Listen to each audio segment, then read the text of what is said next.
bienvenue sur ma chaîne. Il y a longtemps, je venais de terminer la rénovation de mon premier appartement. Certes une seule pièce, mais le mien.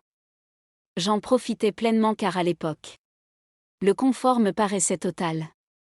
La satisfaction d'avoir enfin créé mon propre espace douillet était incomparable. Cependant, une chose me tracassait. Je travaillais dur, tantôt travail que pendant les travaux. Et je voulais juste me reposer. Je me sentais épuisée mentalement et physiquement à force de jongler avec tant de responsabilités et je voulais me détendre. Un peu. Ma femme Karen était partie une semaine chez sa sœur et je passais mes nuits seule dans mon lit. Il était étrangement vide sans elle et même si j'appréciais ce moment de solitude, le silence de l'appartement commençait à m'ennuyer. Je passais la soirée devant la télévision à essayer de me détendre.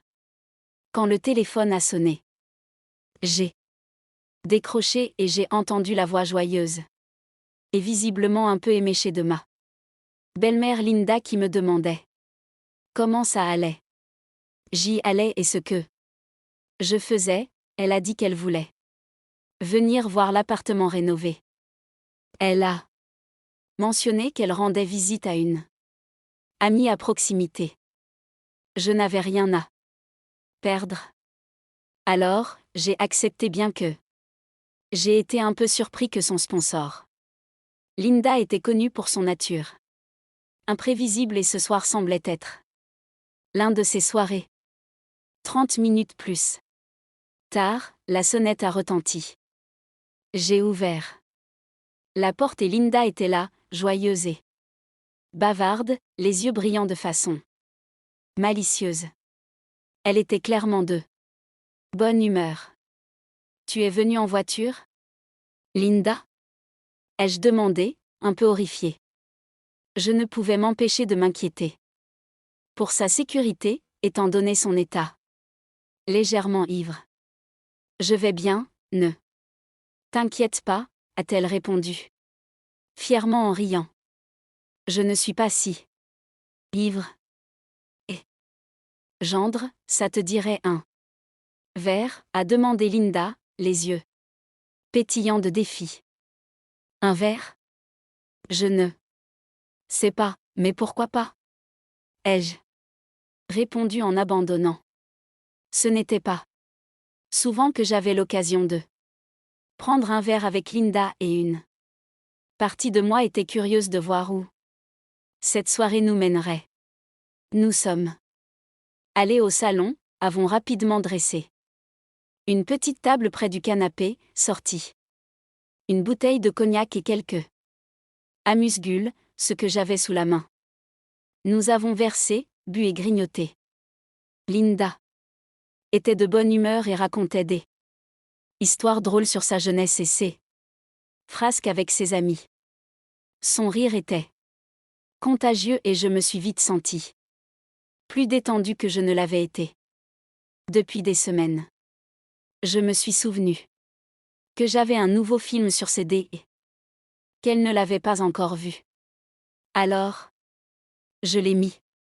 Nous avons continué à parler et à regarder la conversation. Après avoir bu, est passé de des histoires légères à des sujets plus personnels. Linda a parlé de sa vie, de la difficulté qu'elle avait rencontrée après son divorce et de combien elle chérit ces moments où elle pouvait simplement se détendre et être elle-même. Apparemment, Linda avait beaucoup bu avant de venir, car après environ 49 minutes, elle s'est blottie contre moi et nous avons regardé le film dans un quasi-silence. La pièce était plongée dans une semi-obscurité. Seule une petite applique murale diffusait une lumière. L'atmosphère était étrangement intime et je sentais la tension monter entre nous.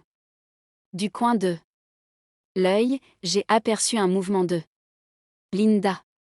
J'ai tourné la tête et j'ai vu qu'elle me regardait avec le regard d'une lionne affamée.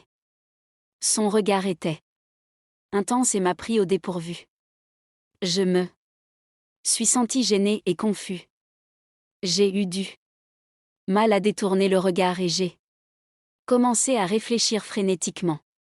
Ma conscience me disait de l'ignorer, mais une partie de moi était tentée par la possibilité qu'il y ait une attirance indéniable pour elle, quelque chose d'interdit et excitant. Excitant en même temps gêné, je marmonne que je vais sur le balcon fumer une cigarette. Fumant, je ne pouvais m'empêcher de penser à la silhouette petite mais robuste de Linda. C'était une femme attirante, charismatique et malgré le fait qu'elle était divorcée depuis 7 ans, elle avait définitivement conservé son charme. Je pensais à la façon dont elle se tenait avec assurance, à la façon dont son rire emplissait la pièce, et à la façon dont elle parvenait toujours à attirer les gens vers elle. Alors que j'étais plongé dans ses pensées, Linda est également sortie sur le balcon et a discrètement demandé à mon gendre: Je peux fumer aussi? Elle a allumé une cigarette et nous sommes restés appuyés contre la rambarde, fumant à travers la fenêtre ouverte. Son épaule était pressée contre la mienne et je ne pouvais pas m'éloigner. La fenêtre était trop étroite. La proximité faisait battre mon cœur et je sentais la chaleur de son corps. Puis elle a demandé: Me trouves-tu attirante, Alex? Sa voix était douce, presque vulnérable et ça m'a transpercé. J'étais sous le choc. Instinctivement, je l'ai regardé et sans était trop. Mon sens moral s'est effondré. Son regard était défiant, presque suppliant. Et je n'ai pas pu y résister. J'ai laissé tomber ma cigarette et je me suis tourné vers elle. Nos visages étaient à quelques centimètres l'un de l'autre et avant même de m'en rendre compte, je me suis penché vers elle et c'est là que les choses ont commencé à se dérouler. L'atmosphère était électrique, chargée d'indécision et de passion. Et j'ai eu l'impression que le temps s'était arrêté. Un peu plus tard, nous sommes retournés au salon. Avant regarder un film et bu un autre verre de vin. La tension entre nous s'était apaisée. Il y avait désormais une compréhension tacite entre nous. Puis Linda a demandé: Pourquoi ne pas se revoir, Alex, mais la prochaine fois chez moi? Il y avait un défi dans ses yeux et j'ai accepté sans hésiter, le cœur battant la chamade d'excitation et de peur. Nous avons rapidement organisé notre prochaine rencontre et un climat de secret implané. Pendant environ 7 mois. Pendant environ 7 mois, je suis allé chez Linda. Pendant cette période, je suis tombé complètement amoureux d'elle. Nous avons partagé des moments chaleureux, risqués et excitants. C'était comme si nous vivions dans une bulle coupée du reste du monde. Nous savions tous les deux que cela ne pouvait pas durer éternellement. Mais nous étions accros à cette sensation.